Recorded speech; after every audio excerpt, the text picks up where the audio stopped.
Daños causados a la comunicación y a la política. Las victimizaciones a estos dos grupos han sido marcados por la violencia del silencio, y así dejan una marca imborrable en la historia de nuestro país, como muchas otras, con el terror constante de dolor y pérdidas significativas de ideologías enmarcadas por el bien común de una sociedad, creando así con estas muertes un daño colectivo para nuestra sociedad. El interés de atacar estas comunidades de opinión se deriva de que son estas, en orden medido, las impulsadoras del libre pensamiento.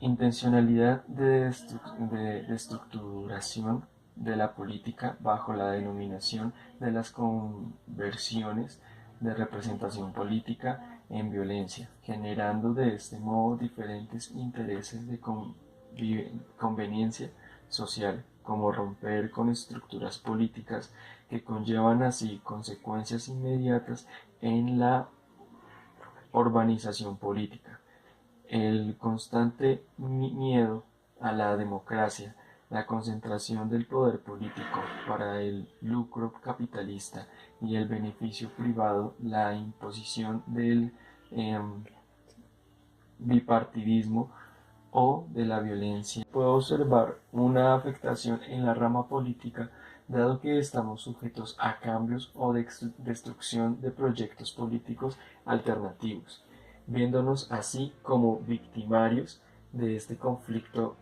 de medios de poder, dañando sueños colectivos políticos y sociales. En cuanto a la comunicación, su daño colectivo es significativo sin desproporción alguna, afectando de igual medida a nuestra sociedad en cuanto a lo colectivo. Estos hechos de violencia causados a sujetos individuales va dirigido a algo más complejo que perjudica la política y la palabra periodismo en sí, en un daño porque se denuncia como relato doliente. Las mentes o voces críticas están condenadas al silencio, porque son estos los que pueden parar tanta injusticia, que hacen que los demás le incomoden por sus pretensiones comunes en la sociedad. Es por esto que muchos prefieren callar y ser sumisos en cuanto a sus pensamientos y acciones, por la intimidación que los victimarios ejercen, permitiendo así la supervivencia, carentes de escenarios de indignación y oposición. Se puede observar cómo los grupos armados ignoran a sus víctimas, desconociendo los daños que han hecho. En su mayoría, periodistas fueron influenciados por los grupos armados para hablar a conveniencia de ellos. De cierta manera, trabajaban para ellos por miedo a las acciones sin medida que estos pudieran tomar sobre la vida de los periodistas. Se informaba lo que ellos querían que saliera a la luz. De lo contrario, traería problemas muy serios.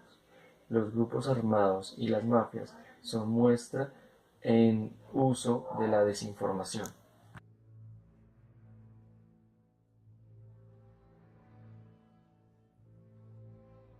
Para ese periodista, que tiene que dejar de hacer su oficio para poder sobrevivir en un contexto de violencia, donde si se dice la verdad, pierde la vida.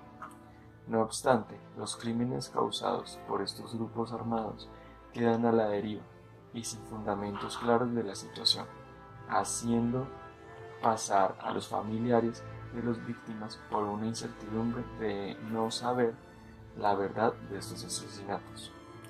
Lo último ocurrió con un acuerdo de paz, el cual iba transcurriendo con normalidad hasta que se comenzó a evidenciar algunos acuerdos que estaban siendo irrespetados por la oposición.